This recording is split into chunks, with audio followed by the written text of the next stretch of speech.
Hello, my name is Janelle Santana, and I am the founder and CEO of Strength Based Approach. We talk and teach about the importance of self care. Today's topic is the 5 love languages. Before we get into the 5 love languages, I want to educate you about where we inherit our love languages. Our native love tongue language is from our parents or anyone who raised us. So some of the things we saw our parents do is how we learn to love others. My father loved to kiss and hug my mother, but my mother wanted my dad to do things without her asking. So they had 2 different love languages. How could they have stayed together so long? My parents basically learned each other's love language. Love languages may be as different as English and Spanish. All 5 love languages challenge us to give to our partner. There's an active love language, which is doing the work. There's a passive love language where you're not doing anything. This love language makes your partner feel unloved. I bet most of you express your love in a passive way. I'm here to turn things around and help you actively work on your love language with you and your partner. Have you done everything to please your partner and they still feel frustrated with the relationship? And you? Have you ever came home, cleaned the house, fed the children, while you doing all the house chores, you saying to yourself, my partner is going to be so happy. Then your partner comes home and say absolutely nothing. At this point, you saying, I did all this and my partner didn't even notice anything. Basically, your partner could have cared less. Sorry. If you want a strong relationship, you have to understand how your partner gives and receives love. If you haven't taken the love language test online yet, I strongly suggest you take the test. Just type in your search engine 5 love languages by Dr. Gary Chapman. I will also include it in the description box below. There's a test for single people and for those who are in a relationship. I highly suggest if you are in a relationship, you both take the test. The test takes 10 minutes and it will change your thought process of how we interact with our partners. The test is not gender specific, so there's no worries there. Falling in love is the easy part, believe you me. Keeping your relationship healthy and vibrant is the hard part. Relationships takes a lot of work and commitment. So let's do the work needed to keep your relationship vibrant. If we learn to meet each other's deep emotional need to feel loved and choose to do it, the love we share will be exciting beyond any love ever felt. Grab a pen and some paper so you could take some notes. So let's jump into the 5 love languages and see if you know your love language or if you know your partner's love language.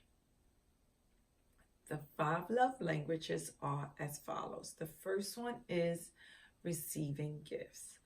The second love language is words of affirmations. The third one is physical touch. The fourth one is acts of service. The fifth one is quality time. We're going to jump into number 1, receiving gifts. This person loves receiving gifts above all else. It's not just gifts. It's the thought behind the gift. They don't like thoughtless gifts. Thoughtless gifts tears this person down. It also makes them feel as if you didn't put any thought into buying them something. This person likes gifts you can hold in your hand and be able to say, look, my partner was thinking about me. The gift is the symbol of the thought. It doesn't have to be a monetary gift. You can pick a flower from the garden for her to put in her hair. Here's a great example about a person whose love language is gift giving, but her partner brought her a thoughtless gift. I know this person who was super excited about her anniversary with her paramour. She called and said, I don't know what we're doing yet, but hopefully it's something fun. He took her to get a massage. He didn't go in with her. She was okay with that. They then went to dinner and went home to exchange their lovely gifts. She wasn't sure what she was getting, but she knew he would put some thought in it because it was their anniversary. He pulled the gift out. It was wrapped. Wow. She opened it and it was a pair of Yeezy sneakers. She threw the box down and said, "This is what you got me for our anniversary?" You was looking at her. He was looking at her like, you asked me to buy you sneakers, so I thought to get you them for our anniversary. Wrong. Because we had spoke about you wanting them, so I felt the perfect time to give them to you was for our anniversary. She thought, being that it was their anniversary, he would have put more thought into her gift. Maybe he could have gotten a promise ring or an engagement ring or something sentimental. Other than sneakers, she was so upset and hurt, she considered ending their long-term relationship because she felt he really didn't know her love language. Had this probably been any other day and he would have brought her the sneakers, she may have received the gift with gratitude, but because it was her anniversary, it hurted her, as she loves to receive gifts, but they must be thoughtful and represent the occasion. A person's whose love language is gift giving, you have to be creative in the gift giving department. Just don't buy them something for an occasion that you heard them say they wanted. You may say, my partner loves receiving gifts, but I'm not a gift giver. I don't even know how to pick a gift out. Solutions: if your partner love language is receiving gifts, you are going to have to pay attention. When your partner speaks, listen.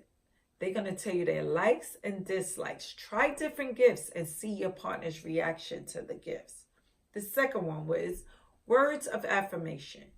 If kind words make you feel good, make you feel appreciated, then your love language is words of affirmation.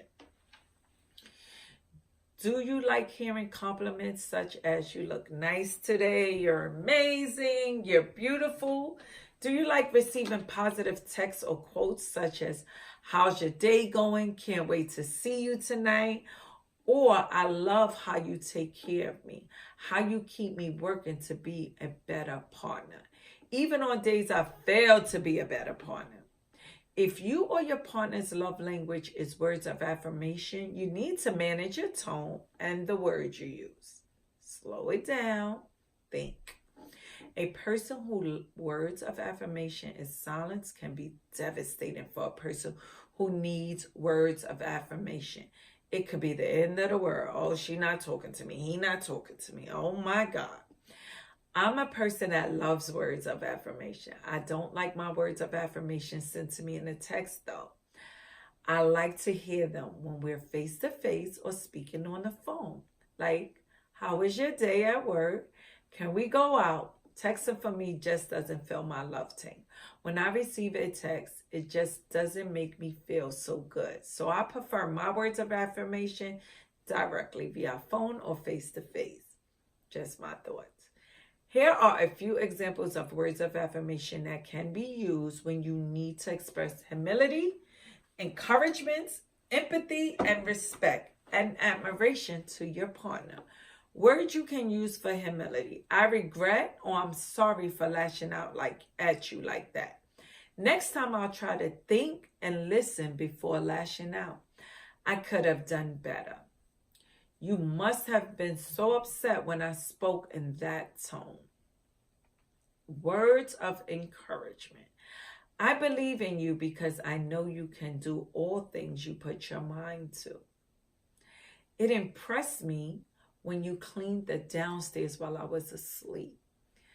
Well, babe, the good news is we are conquering the world together. Perfect one. Words of empathy. It must really be tough to not have your mom around. I can't imagine how hard it must be to live your life without your brother. It sounds as if you're hurting more than you have expressed. Does that sound correct? Reassurance. I could see why you feel that way because the hurt is unbearable. Words of respect and admiration. Janelle, great job for your doing your self-care project. I'm so thankful to have you in my life because you encourage me to do whatever I put my mind to. I wish I could take care of the children the way you do. It makes me happy when you come home early. Simple things. I'm proud of you for helping me with the kids, and I didn't even have to ask. Words of affirmation affirms the person and encourages the person. Hey, when you need something to do or to lift your spirits, always use positive words of affirmation. You may or may not be the person who love language is words of affirmation, but you need to learn your partner's love language if you want the relationship to last. Google it too. You could Google a lot of words of affirmation. Physical touch does not necessarily mean sex. A person whose love language is physical touch, it's an act of using your hands or feet to touch them gently. They rely on them gently, slaps on the ass or touches while in passing. They may even love when they're in the shower and you jump in with them and wash them. A person who loves language is physical touch. You may want to greet your partner at the door with a kiss, or while your partner's in the kitchen cooking, you rub them in passing. This person may love to cuddle in bed. Physical presence is important for a person who loves physical touch. I'm a person who loves physical touch. I like when my partner greets me with a kiss at the door, especially one on the forehead. While driving, I like when my partner holds my hand or puts his finger through my hair. Physical touch makes me feel fuzzy inside. Have you ever heard your partner say, "You don't touch me anymore," or "We have turned sex into a job," or anything to that effect? What's happening is they're missing that physical touch. This could be a problem and could lead to your partner cheating on you because they're missing that attention. If your partner's love language is physical touch, you need to use your hands and touch them while passing by, while in the bedroom. Make it a point to touch them.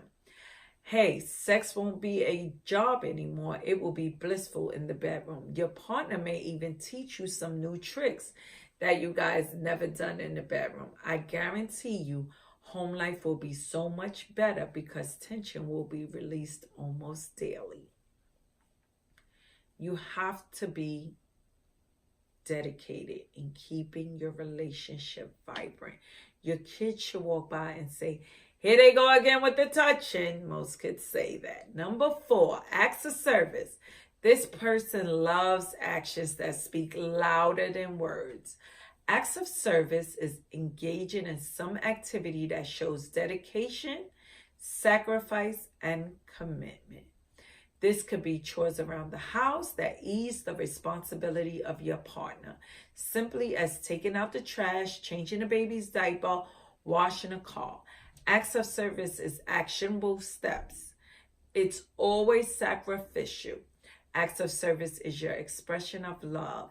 Acts of service are joyful. Acts of service should be a surprise, not being told. Acts of service should be groundbreaking, meaning when your partner comes home, they are so excited for what you did, they want to tear your clothes off right then and there and give you some good loving. Acts of service is not everyday chores. You can't mumble and grumble when doing the act. Like, let me do this before I hear it all day. Try not to outsource the act by having someone do it for you, like hiring a cleaning lady or having the children do it. An acts of service person loves to hear, "Is there anything I can get you or do for you?" Or just a call to ask, "Is there anything you need before I come home?" That's the best one. Acts of service matters most in times of need. For a person who love language is acts of service. Example, if you get a call from your partner saying, I got a flat tire. You can say, I'm on my way, or I'm going to call a Uber and a tow truck to pick you up and the car up. Or even a call saying, I left my lunch home. I always do this. You can say, I'll cash app you, or I'll bring your lunch to you before I go to work. Or baby, don't worry. Either way, you will have lunch today. No worries. Don't chastise like saying, I told you to put air in the tire the other day and you didn't listen. Or you always forgetting your lunch. What you be thinking about? Instead, offer your partner help or positive solutions. Not sure if you guys knew this, but Jesus was an acts of service person. He died on the cross so we can be forgiven for our sins. He even washed his apostles' feet. He was truly an acts of service person. They hate broken promises. Don't do it. If you say you're going to do something, you better make sure you do it with a smile. Remember, acts of service is a person's love language. So try and do something as often as you can. Be spontaneous. They love that one. Try doing things like dusting the house, cleaning the gutters, putting things away. Just doing things without being told to do them. Be an all-around acts of service person. Like Nike says, just do it. An acts of service person does not like broken commitments. Remember that.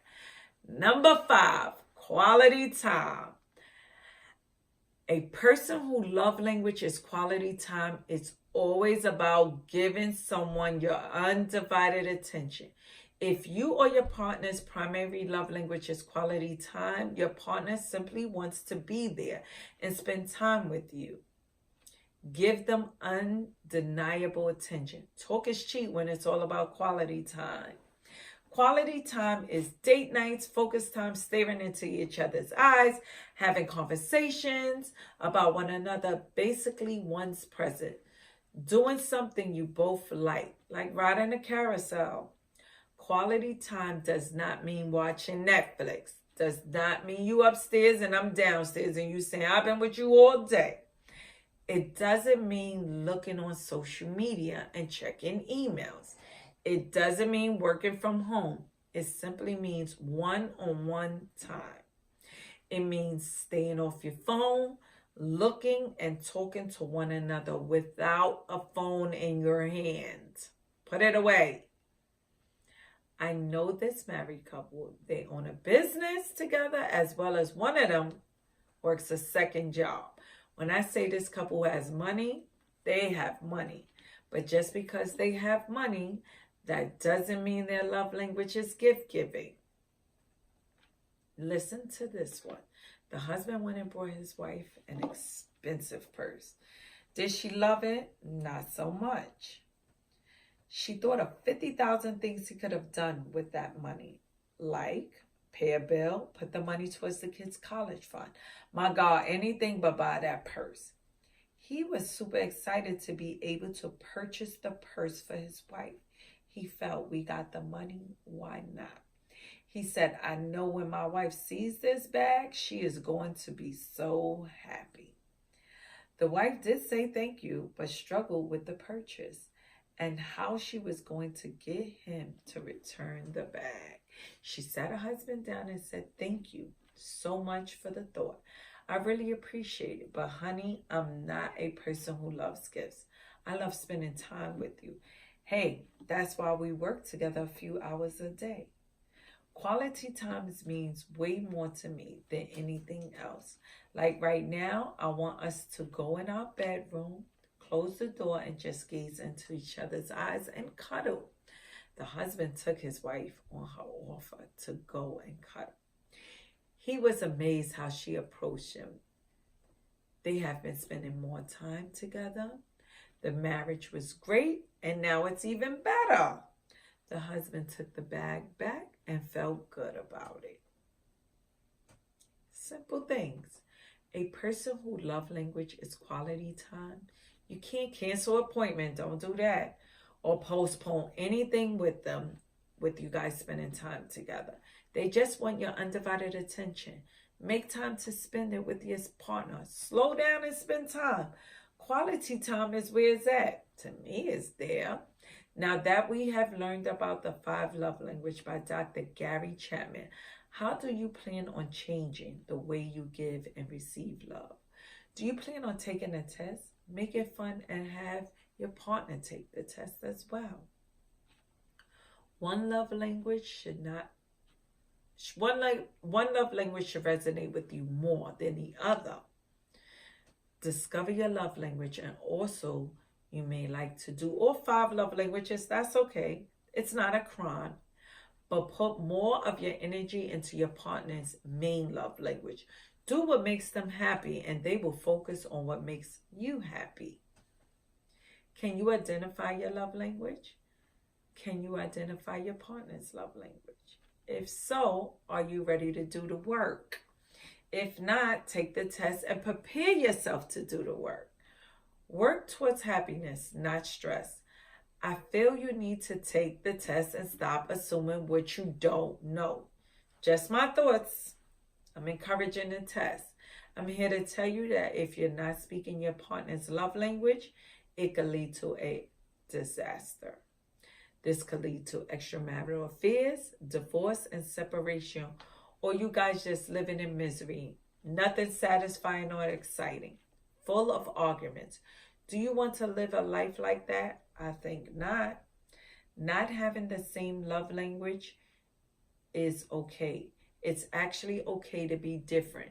To me, it makes more of a challenge. Don't have the same love language. Work together.